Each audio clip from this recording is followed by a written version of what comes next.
Hi hello नमस्कार। आज के इस वीडियो में आप सभी का बहुत बहुत स्वागत है। कोजागरी पूर्णिमा है 6 अक्टूबर को, और उसके रिलेटेड में जो आपको 2-3 उपाय बताने वाली हूँ, 2-3 रेमेडीज़ बताने वाली हूँ, वो अगर आपने कर लिया तो आपकी इच्छा है, आपकी जो भी विशेष है वो जल्द से जल्द पूरी हो जाएंगी या 24 घंटे में भी पूरी हो सकती है। तो इस दिन को मिस मत कीजिएगा, वीडियो में अंत तक बने रहेगा। चलिए शुरू करते हैं। पहला उपाय क्या करना है आपको। पूजा करी इस दिन की रात को आपको अपने दरवाजे के बाहर, चौखट के बाहर आपको एक दिया जलाना है। अगर वो दिया 12 बजे तक जले, इतना ध्यान रखना है। इससे आपके घर में माता लक्ष्मी का वास होगा, अखंड कृपा रहेगी माता लक्ष्मी की। दूसरा उपाय आपको क्या करना है, दूसरा उपाय आपको करना है कि आपको उस दिन इस रात आपको 11 अगरबत्ती, रात को 7 बजे के बाद में आपको 11 अगरबत्ती जलानी है। 11 अगरबत्ती जलाने के बाद आपको माता लक्ष्मी का आह्वान करना है, माता लक्ष्मी की पूजा करनी है। माता लक्ष्मी का जो मंत्र है श्रीम ब्रीजी, वो मंत्र बोलना है आपको। चाहे 108 बार बोलिए, या चाहे आपको जितना आपके पास टाइम है या जितना आप बोलना चाहते हैं उतना भी आप बोल सकते हैं। इससे भी आपके घर पर आप पर माता लक्ष्मी की अखंड कृपा बनी रहेगी।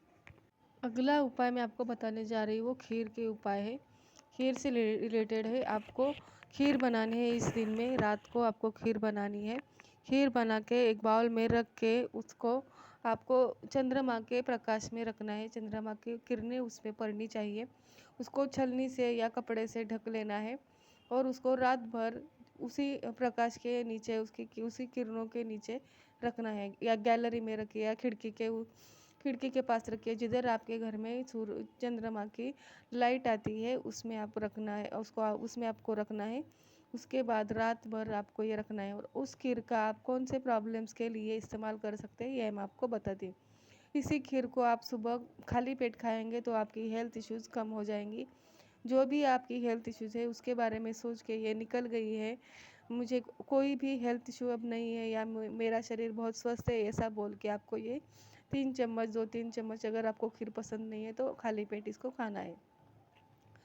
अब इसी खीर का दूसरा उपाय आपको करना है। अगर आपके विवाह में प्रॉब्लम आ रही है, आपकी शादी नहीं हो पा रही है, कोई ना कोई प्रॉब्लम आ रही है, तो उसके लिए यही खीर जो आपने रात भर रखी है, उसी खीर को आपको कुंवारी कन्याओं को दूसरे दिन सुबह आपको ये खीर कुंवारी कन्याओं को खिलानी है। इससे आपके विवाह में जो भी अड़चने हैं, जो भी प्रॉब्लम्स है, सारी ख़त्म हो जाएगी और आपका विवाह होते हुए आपको नज़र आ जाएगा, या आपकी विश, वो जो विवाह की विश है वो मैनिफेस्ट हो जाएगी। इसके बाद इसी खीर से तीसरा उपाय करना है आपको। अगर आपको आपकी कोई भी विश, कोई भी ज़्यादा ज़्यादा ये कठिन विश है, वो विश आपकी पूरी नहीं हो रही, कोई भी विश, तो वो पूरी हो जाएगी अगर आप ये खीर का प्रसाद समझकर सुबह सुबह खा लेते हैं। इस प्रसाद को आपको खाने से आपकी सारी इच्छाएं पूरी हो जाती है। तो इस दिन आपको खीर बनानी ही है और उसको चंद्रमा के प्रकाश के नीचे रखना है। इससे आपके सारी इच्छाएं पूरी होती जाएंगी। अगला उपाय मैं आपको बताने जा रही हूँ, वो भी विश फुलफिलमेंट के लिए ही है। अगर आप खीर नहीं बना सकते तो आपको क्या करना है, एक तांबे के लोटे में आपको पानी लेना है। उसमें आपको 1 चम्मच दूध डालना है और 1 चम्मच शक्कर डालनी है।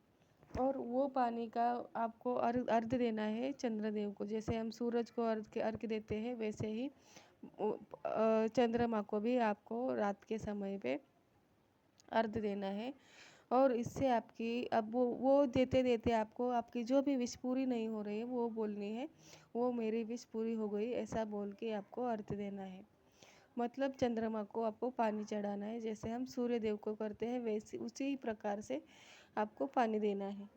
तो इससे भी आपकी विश पूरी हो जाएगी। तो चलिए चलते हैं अगले उपाय की तरफ। अगला आपको उपाय करना है, बहुत ही आसान है, इससे भी आपकी विश फुलफिल हो जाएगी। आपको एक कागज़ लेना है, उस पर आपको जो भी आपकी विश है वो लिख लेनी है। एक ही विश लिख लीजिएगा और उसको ध्यान में रखिएगा, मतलब आपको पता चल जाएगी कि मेरी विश पूरी हो गई है या नहीं। ज़्यादा विश लिखने से आपको याद नहीं रहेगा कि मैंने कौन सी विश लिखी थी और कौन सी जल्द से जल्द पूरी हो गई। तो इसके लिए एक ही विश लिखिएगा और वो कागज़ अपनी तरफ 3-4 बार फोल्ड कर लीजिए और उस कागज़ को चंद्रमा को देख के अपने हाथ में लेके आपको चंद्रमा का मंत्र बोलना है, ओम सोमाय नमः या ओम चंद्राय नमः, या इन दोनों में से कौन सा भी मंत्र आपको 108 बार वो कागज़ हाथ में लेके बोलना है। और उस कागज़ को फिर आपको अपने पिलो के नीचे रख कर सो जाना है। और सुबह उठ के आपको उस कागज़ को जला देना है और उसके एशेज़ को ब्रह्मांड में विलीन कर देना है, फूँक देना है, या फिर वो कागज़ आप ऐसे ही बहते पानी में छोड़ सकते हैं। बहते पानी में उसको आपको विसर्जित करना है। ये बहुत ही छोटे छोटे उपाय मैंने आज आपको बताए हैं, इससे आपकी विश ज़रूर पूरी हो जाएगी।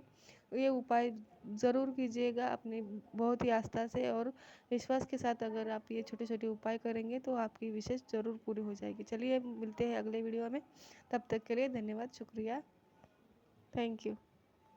हर हर महादेव।